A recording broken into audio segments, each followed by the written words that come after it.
कराव विग्रही किते पादो पदम न चलतस्तव पाद मूलात याम कथम ब्रजमतो करवाण की हुआ। अच्छा है कन्हैया, एक बात बताओ, जो मेरा चीज ले लिया है वो चीज तो वापस दो। वो चीज वापस नहीं दोगे तो हम कैसे जाएंगे? कन्हैया कहते तुम्हारे क्या लिया है? हाँ, सर्वस्व ले लिया है। मनुष्य का सर्वस्व क्या है? तो चित्त, मन। यदि मन चले गया तो सब कुछ चले जाता है। इसीलिए चित्तम सुखेन भवता भृतम कहेसु, हम घर में काम काज कर रहे थे, तुमने बांसुरी बजाया और बांसुरी बजा के हमारे चित्त को चुरा लिया है और वो चित्त हमें वापस चाहिए। चित्त नहीं दोगे तो हम जाएंगे कैसे? यदि जबरदस्ती जाने के लिए कहते तो जाऊं, लेकिन एक पग भी हमारा आगे आगे नहीं बढ़ रहा है, ये हमारे पाँव, जबरदस्ती जाऊं तो करूं क्या? इसलिए एक उपाय करो कि हम तुम्हारे चरण में समर्पित है और हमें आश्रय। इतना कहने पर भगवान हार गए। अब गोपियों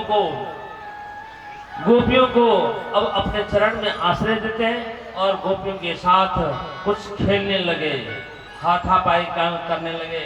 यहाँ पर इसको छोटी रास कहते हैं। जब खेलने लगे, हाथापाई करने लगे, गोपी के मन में अभिमान हो गया, कन्हैया मेरे साथ खेल रहे हैं, अब तुम मेरे बराबर हो गए। बाहो प्रसार्य परिरंभ कराल कौरुणी रीस्तना लमन नर्मन खाग्र पाते खिल्यावलोक हसते ब्रज सुंदरी नाम उत्तम भयन रवियान प्रकार। जबकि कृष्ण भगवान आत्मा राम है, आप काम है, उसको कोई सांसारिक विषय वस्तु से मतलब नहीं है, अपने आप में रमण करने वाले, फिर भी गोपियों के साथ खेलने लगे। और गोपी के मन में जो अभिमान हुआ तो भगवान अभिमान को देखना नहीं चाहते। उनके अभिमान दूर करने के लिए भगवान उसी समय में अंतर ध्यान हो जाते हैं। बोले कृष्ण भगवान की जय हो। जब अंतर ध्यान हो गए तब गोपी सब खोजने लगती है। अब जो रामावतार में रामचंद्र भगवान सीता को खोज रहे थे, पेड़ पौधा को पूछ रहे थे, हे सीते, लेकिन इस अवतार में कृष्ण भगवान को गोपियां खोजती है और पेड़ पौधा को पूछती है, पशु पक्षी को पूछती है और कृष्ण भगवान के जो लीला का अनुकरण करते हैं। कोई पुतना बन जाती है और कोई गोपियों को पकड़ लेती है, कोई गोवर्धन पर्वत के समान कपड़ा उठा लेती है और कहने का कृष्ण भगवान के जो भी लीला है वो चिंतन करती है। अब आगे जाकर के क्या हुआ? आगे जाकर के जब कृष्ण भगवान दर्शन नहीं दिए तो गोपी सोचते हैं आज उसको जरूरत नहीं तो हमको क्या जरूरत है। वहाँ कालिंदी नदी के किनारे, जमुना किनारे वहीं बैठ जाती है और बैठ करके वहां पर विरह गीत गाती है। विरह गीत इसको कहते हैं विरह गीत। विरह गीत आप लोग एक दो सुन लीजिए। यहाँ कहते हैं हे कन्हैया। इस विरह गीत गाने से पहले एक दृश्य और आप लोग सुनेंगे। जो राधा के नाम जो आप लोग बोल रहे हैं वो राधा नाम इस प्रकार हुआ है।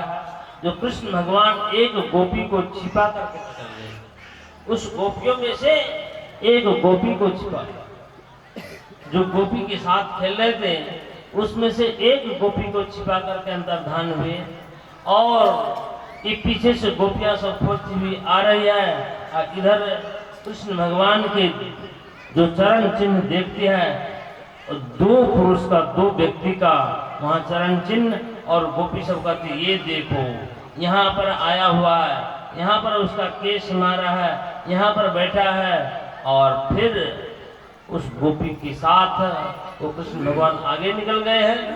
पीछे से खोजते खोजते आते हैं तो आगे जाकर के वो जिस गोपी को लेकर के अंतर्धान हुए हैं, गोपियां कहते हैं अन्याराधितो नूनम भगवान हरिशरा।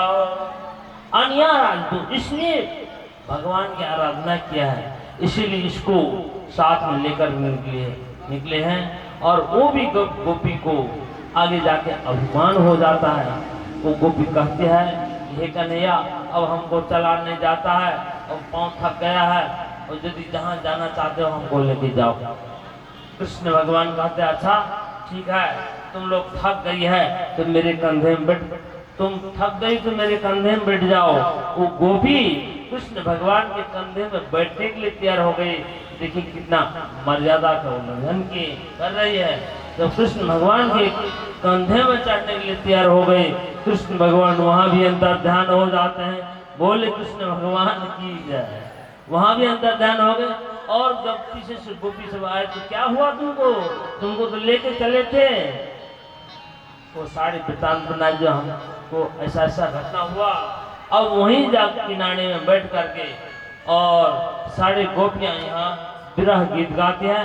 इस विरह गीत के साथ में यहाँ पर कथा समाप्त होगी। और एक दो श्लोक आप लोग सुन लीजिए। प्रेम की मर्यादा कहाँ पर है।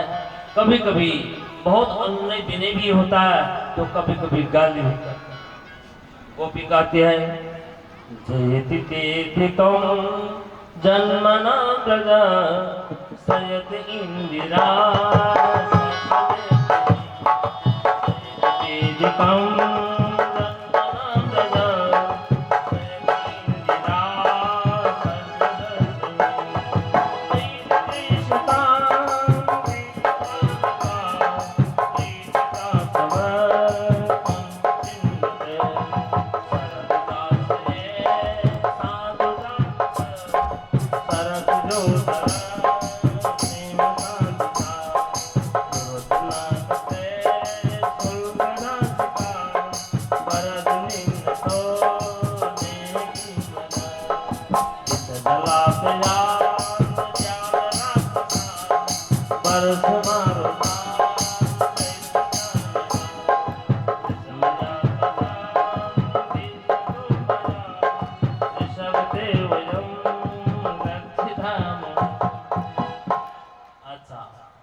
श्लोक है।